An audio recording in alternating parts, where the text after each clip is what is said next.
time in Washington. I really got my start in public service with Governor Martin's administration. And I've been involved with policy issues and candidates and causes for, I guess, 30 plus years now. And really had an interest in the General Assembly because of my policy background. Of course, I've had an opportunity during that period of time to teach at Wake Tech, and that was a great experience back in the 90s. So I've always had a policy interest both inside of state government and outside of state government as well, either, again, working with campaigns or teaching in the classroom. There's where my interest lies.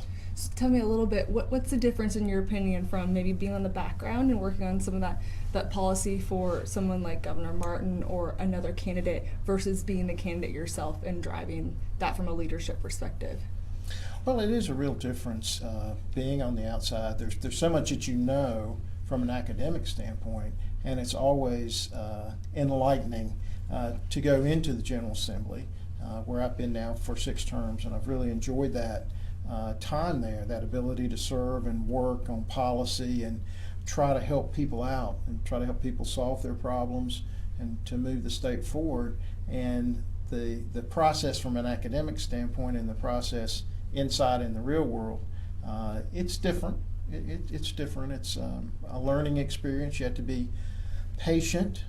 You have to be willing to work with others and incorporate their ideas with your ideas, and making sure that you keep your focus in the legislative process on what the goal is, on serving people or solving a particular problem that you have, whether it's health care issues, education issues, transportation, public safety, and a myriad of other things that we work with. Well, I know, so many people don't know this, but our General Assembly members are not necessarily full-time legislators. It's not as if you have a full-time salary. So you most have another job in addition to their leadership here in Raleigh when they come visit from their district. What do you do at home, and how does that contribute to the work you do here? Well, that's right. And what I do is media and public relations work. So I work with a variety of entities on their media and public relations issues and challenges, principally with candidates and campaigns. So it's sort of a cyclical process and seems to fit in fairly well with my legislative duties and when we're meeting session and when we're out of session. I'm sure your free time is limited, whether you're traveling here to Raleigh or at home in District 36, but when you do have free time, if that does exist, what are your hobbies? What do you enjoy spending your time doing? Well, Kami, I really enjoy hiking and backpacking, and I do not get to do that nearly as much as I used to be able to do it. I'm very involved in Boy Scouts. I have been involved in the Boy Scouts of America since I was 11 years old, so that's, let's just say 40 plus years now. Wow. Of involvement. My son is in the Boy Scouts, so I work with him. I do some things on a region level with scouting, but mostly with trying to help when I can with our local troop. We've got some great dedicated leaders, and that I've always been drawn to the character development that you have in scouting, and it's just been a pleasure over all these years to watch these young guys grow.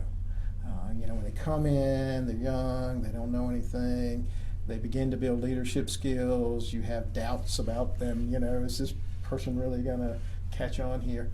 And they usually always do. I mean, it's amazing the transformation that you can see in some of these young guys that learn leadership, that learn skills, that become confident in what they do, and over time, from coming in as sort of a wide-eyed, maybe former Cub Scout, to being the guy that's up there as a senior patrol leader, leading the troop, or planning a camping trip, or planning a skiing trip, or a biking trip up in the mountains. I mean, it's really interesting when those guys get the opportunity to really shine just what they can do.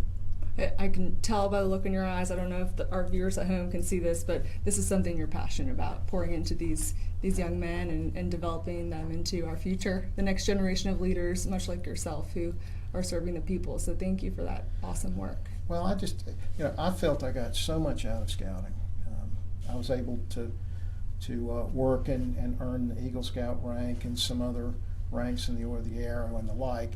And to me, it made so much of a difference in my life. And I've wanted, as an adult, to give back and to try to do my part to help further that movement. Because I think long term, scouting is one program. We've got boys clubs, girls clubs. We've got all of the other organizations, and I know I'm leaving like half a dozen or more, or actually probably a dozen out, that are focused on, for example, Girl Scouts as well, and all these groups that are focused on youth development. I think that's so important, and for example, the YMCA, their programs. I've always encouraged people. Of course, I wanted to be involved in scouting. I really wanted to be there, but as long as those young people are plugged in somewhere, it can be through, obviously through church as well as these other organizations, but they're plugged into opportunities to build character and to learn leadership skills and how to work with other people and have fun. Those things, I think, are really important as you're trying to develop the next generation. Absolutely. So, your time in the GAA, what is your maybe your most favorite accomplishment that you have been able to do in your time and leadership there? And then maybe going forward, what would you like to do moving forward? Should you be afforded by your constituents as we hope to be elected again? Well, I look back on a couple of different issues in my district. Annexation reform, stopping forced annexation, was a huge issue. We worked on that for years, and we were finally able to pass a bill that allowed a homeowner to be able to have control over their own home, so that a municipality couldn't come in and take them over without those homeowners having a real voice in the process and a vote in the process. And I think that's very important. It's just sort of a property rights issue, and I think something that hits real close to home. Literally. Yeah, close to home, literally, Literally. figuratively, literally. And so ending forced annexation in North Carolina, I think, was a great accomplishment. We had a lot of people working on it, obviously a lot of citizen involvement. Another area that I've been very pleased with the last several years is we've had very large bipartisan votes in the North Carolina House for the budgets that we've passed. I'm the senior appropriation chair in the House, which means that I sort of sit kind of at the top of a very large organization. We've got all sorts of chairs in the various areas: education, transportation, public safety, general government, you name it, health and human services, all of those. And then we've got a group of us that are full chairs of that committee. A lot of work that goes on in putting together the state's budget. It's the biggest bill we do, Right. Every 2 years, and then make the biggest bill we do in the even numbered years when we're making adjustments like we did this year. And being able to bring a bill to the floor that has strong bipartisan support, has the right priorities, growing our economy, creating jobs, building our educational system in the state, taking care of health care and public safety needs and transportation needs. That's what the citizens want to see, and that's what we're trying to do. And also a balanced budget. There are many states, and certainly our federal government, that do not abide by that standard of keeping a balanced budget. So, well, and I think the other piece of that, Kami, with a balanced budget is also making sure we save for a rainy day. Absolutely. And with Hurricane Matthew, it just, very unfortunately, we've had this tremendous natural disaster. It's as bad or worse than Floyd was in many areas. I was talking with a friend from down in Johnston County yesterday. They have 89 roads that are in whole or in part impassable because of just parts washed out, and that's going to take money. They're working on the estimates now. But we have been saving over the last several years. We now have a rainy day fund in North Carolina that's right at $1.6 billion, almost 7.5% of our total budget, and is in our savings reserve. So unlike in the past with past disasters, we actually have the money there. So when we're ready to appropriate that, when we're ready to fill in the gaps from where the federal money doesn't cover, bolster our repairs on our roads and infrastructure, help people with their housing, help people with food, clothing, in with all of, obviously, the charities, the local support, the national support, others groups coming in and helping.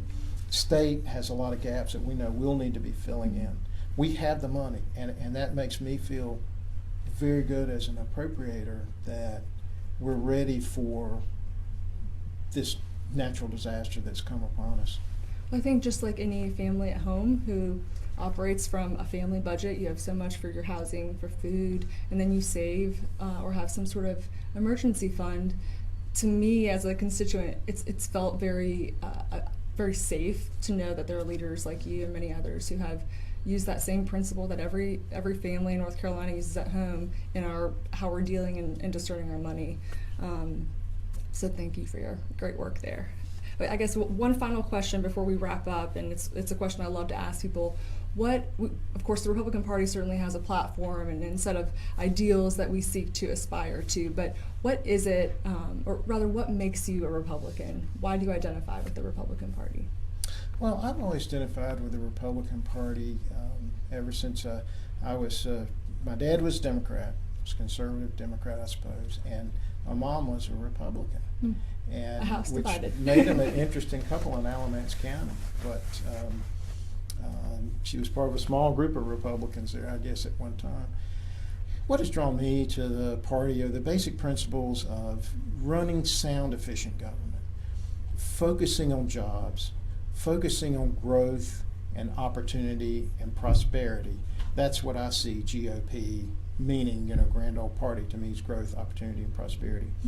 Being able to say, okay, we want everyone to have an opportunity through the education system, through having a growth economy, to be able to get the skills that you need, pursue the career or the vocation that interests you, and then be able to go out in the market, whatever it might be. I mean, whether you're an artist or a mechanic, as I grew up, a mechanic, professional, medical professional,